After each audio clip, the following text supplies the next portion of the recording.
पूर्वी मंत्रिपदे भूषवलेल्या विजयकुमार देशमुख व सुभाष देशमुख यांना सध्याच्या फडणवीस सरकारमध्ये मंत्रिमंडळात घेण्यात येणार नाही.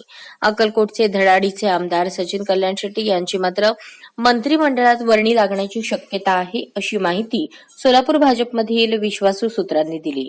आमदारांचे रिपोर्ट कार्ड तपासूनच त्यांना मंत्रिमंडळात घेणार, अशी घोषणा मुख्यमंत्री देवेंद्र फडणवीस यांनी केली. सोलापूरचे विजयकुमार देशमुख, सुभाष देशमुख या दोघा आमदारांनी गेल्या 10 वर्षात टोकाची गटबाजी करून सोलापूर शहर भाजपला कमालीचा कमीपणा आणलेला आहे. सोलापूर महानगरपालिकेत सत्ता असतानाही दोघा देशमुखांच्या गटांमधील संघर्षामुळे सोलापुरात भाजपची नाचक्की झालेली आहे. पूर्वी मुख्यमंत्री असताना आणि त्यानंतरही स्वतः देवेंद्र फडणवीस यांनी अनेकदा समजावून सांगूनही दोघा देशमुखांची गटबाजी कमी झालेली नाही. त्यांच्या गटबाजीला फडणवीस वैतागून गेले होते. तेच देवेंद्र फडणवीस पुन्हा मुख्यमंत्री झाले आहेत. त्यामुळे दोघा देशमुखांची मंत्रिमंडळात वर्णी लागण्याची शक्यता कमी आहे.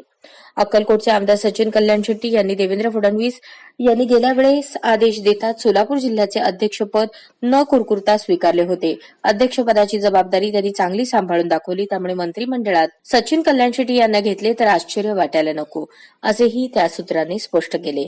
त्यामुळे टोकाची गटबाजी करणाऱ्या दोघा देशमुखांना मंत्रिमंडळात न घेण्याचे धाडस मुख्यमंत्री देवेंद्र फडणवीस दाखवणार का, याकडे सोलापुरातील भाजप कार्यकर्त्यांचे आणि तमाम सोलापूरकरांचे लक्ष लागले आहे.